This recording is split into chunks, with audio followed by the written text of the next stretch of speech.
Good afternoon, everyone. It is Tuesday, December the 3rd, 2019.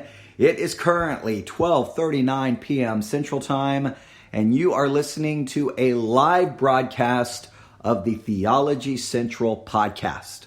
Now, you can probably hear in my voice that something isn't right. I'm losing my voice, but I wanted to at least hit the go live button and tell you about a new show that is coming to Netflix. A friend of mine in Nebraska posted the trailer. I watched the trailer and was like, well, I need to tell everyone about this. And then you can decide if you're going to watch it. But at least you will be aware of the show. And if it becomes one of those shows that people are talking about, you'll at least have a clue what's going on. And then you can decide whether you want to watch it or if you want to avoid it, whatever, but at least you will know. And knowing is a good thing. That's the way I perceive it. Knowing what's happening in culture, what are people watching, what are people talking about, and then you can think about it and how to respond from a theological, biblical, Christian perspective, all right? So the goal of this very short live broadcast is simply to give you information. I haven't seen the show, so I cannot offer any critique. I cannot offer any judgment. It would be absolutely not fair to say so. But I will say this. Whenever a TV show decides to take on something that has obviously spiritual, biblical, spiritual connections, theological connections, it's always going to be controversial because you're not going to make everyone happy. So they're definitely walking into a possible minefield that they're going to get people upset no matter what. But I want you to at least know about this new show. Again, it's coming to Netflix, and I believe it begins on January the 1st, 2020. I'll have the date here in a minute for you when we go greater into detail. All right, so I just want to tell you about this show, and I'm going to play the audio of the trailer for you. Now, you can't see it, but you can at least hear it, and then you can go look up the trailer if you would like. All right, so sounds like a pretty simple idea, a pretty simple live broadcast, just going to inform you about a show, all right? A show that clearly has some theological, biblical connections, and I want you to know about it. All right, trying to talk is hard today. All right, here we go. Here is the information. The name of the show, let's start with that. It is called Messiah. Messiah. All right. Now, if you're a Christian, if you know the Bible, Jesus, the Messiah, the promised Messiah, all right? And so we definitely know that word. We understand that. Now, the name of the show is Messiah. It's an upcoming American thriller web television series created by Michael Petroni. Michael Petroni. Now, when they say a web television series, it's going to Netflix, all right?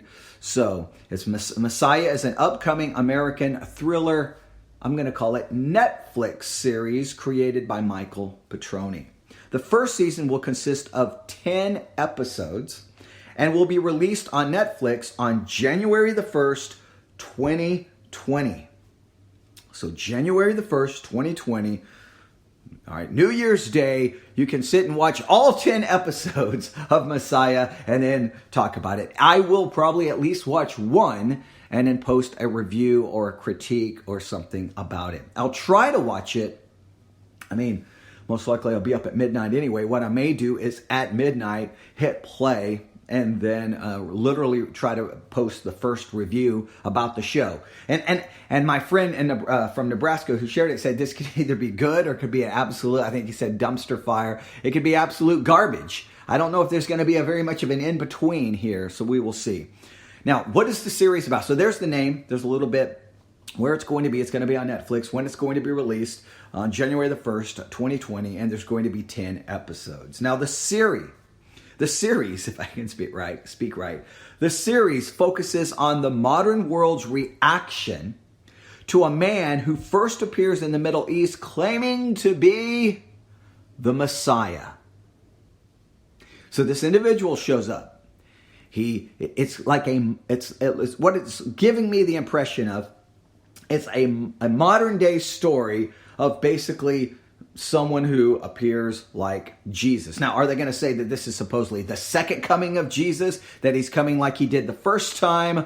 Or are they just, is this character supposed to be like Jesus? And what if he was to come in modern times? Now, one of the characters in the trailer does say, are you saying this is the second coming? So they seem to make that kind of argument. But it's like they're going to take the story of Jesus, bring it into modern times, and tell the story. How would the world react in modern times to Jesus coming? How would the world respond to Jesus coming in modern times? That seems to be the premise I am getting. Again, let me read the description as I found it online. The series focuses on the modern world's reaction to a man who first appears in the Middle East claiming to be the Messiah. All right. So there we have it. Let me read all of the information again. Messiah is an upcoming American thriller Netflix series created by Michael Petroni. The first season will consist of 10 episodes, which will be released on Netflix on January the 1st, 2020. The series focuses on the modern world's reaction to a man who first appears in the Middle East, claiming to be the Messiah. Now here is the trailer for the Netflix series Messiah. Listen carefully, and well, you can decide what you think.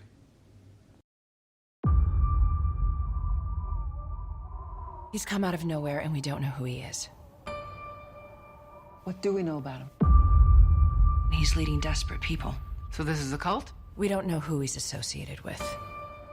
He could be creating an army. Or he could be leading them to their death.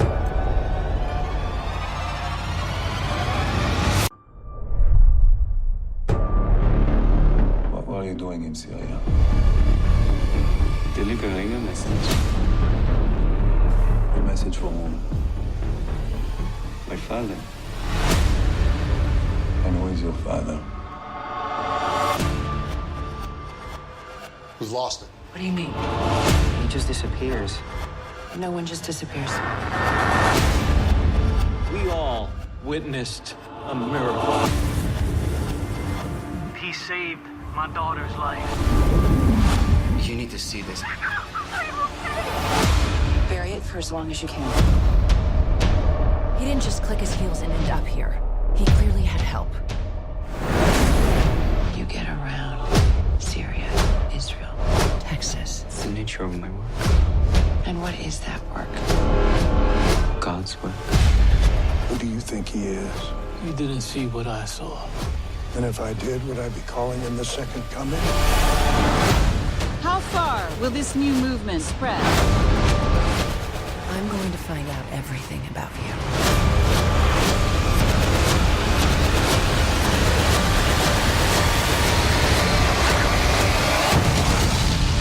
This is bigger than what you can imagine.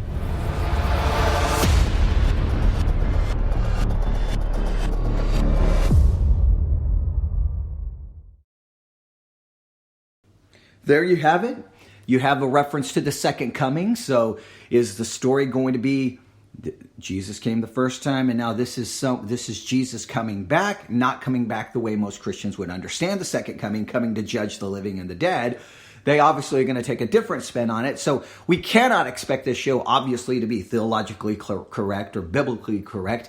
Obviously that's not the intention. The intention is obviously to get this idea of a Messiah person, a Messiah character showing up in 2020 and how the world would react. And in some ways, it sounds like they're going to borrow from some biblical narratives and try to put those narratives in a modern context. And how would people respond? How would the media respond? That would be an interesting take. Now, what would the ultimate story be told? Is it going to try to show that this Messiah that they're going to show in this new show called Messiah, is he a con man? Is he a liar? Is he a lunatic? Is he dangerous? And are they going to go that direction to make us imply that when Jesus came, it was the same situation? Are they going to use this retelling of the story to call into question who Jesus actually was? I don't know. I can't say. There's a lot of different directions and a lot of different ways they could take this story. I don't know, is there going to be adult content? I don't know what it's going to be rated. There's going to be lots of questions. And here's what I will say. Obviously, whether you decide to watch it or not watch it, know about it from a Christian, as a Christian. And then if you hear people talking about it, be able to engage them logically. Talk about the narrative, how it's going. Even if you don't watch it, if you just read synopsis and reviews, so you can have an intelligent conversation about it. At least be aware. Again, this may be Netflix has all kinds of series that never really makes much of any noise in culture, right? There's people out there watching them, but it doesn't make a lot of noise. And then there's sometimes they'll release something that everyone's talking about, everyone's watching. And, well, in this particular case, can we use, if this is a show that a lot of people start watching, can we use this show to get people to actually think about Jesus and his coming and who he was and what he did and salvation and faith and repentance? Can we use this as a tool to get to a more important conversation? I don't know. I don't even know how many people are even going to watch it. But it's December the 3rd. You now know the show is coming on January the 1st. You know what it is. It's called Messiah. It's going to be on Netflix. There's going to be 10 episodes for the first season. Will be released on January the 1st, 2020. And let me go back and read the synopsis again because I don't want to put words in the producer's mouth. The series focuses on the modern world's reaction to a man who first appears in the Middle East claiming to be the Messiah. You've heard the trailer. I would challenge you to go find the trailer online. I think if you put Messiah Netflix series trailer, you should be able to find it. And you may want to see the visuals, and you'll get kind of an idea of what they are doing. So you can email me at newsif@yahoo.com, newsif@yahoo.com. Do you think it's going to be bad? Do you think it's going to be good? Do you think anything positive could come from it? Are you going to watch it? Are you going to avoid it? I'm not telling anyone to watch it. I'm not going to go get into that debate. I'm just telling you about it. And because I think too many times within the Christian world, we are reactive instead of being proactive. Something is coming, and then you'll be like, again, I have to tell the story because I say it a million times. I kept telling everyone this book, The Da Vinci Code. Hey, this book is coming, The Da Vinci Code. Hey, this book is coming, The Da Vinci Code. Hey, there's this book coming, The Da Vinci Code. When it comes out, we should all read it and we should address it. And the Christian world was pretty much like, I don't care. And next thing you know, the Christian world was like then reacting and going, we need to respond to the claims in this book, and we need to put out a DVD series. And you're like, well, a little late to the party. Most people have already read the book and moved on. Okay, so sometimes I like to be proactive. It's hard to be proactive with every little thing because in this particular case, this show may not even matter, but at least we are aware and we can at least keep it in the back of our mind and be on the lookout for it. And if you start hearing people talk about it, then you can be ready to respond. All right. There you have it, a very quick live broadcast. So once I start talking, my voice kind of warms up a little bit, right? Now I feel like hey, I'm already live. Let's just start talking. Okay, but I'm not going to do that. I'm going to let my voice rest for a little bit. But I will try to be back a little bit later with some different broadcasts and a lot of different things. All right, everyone have a great day. God bless.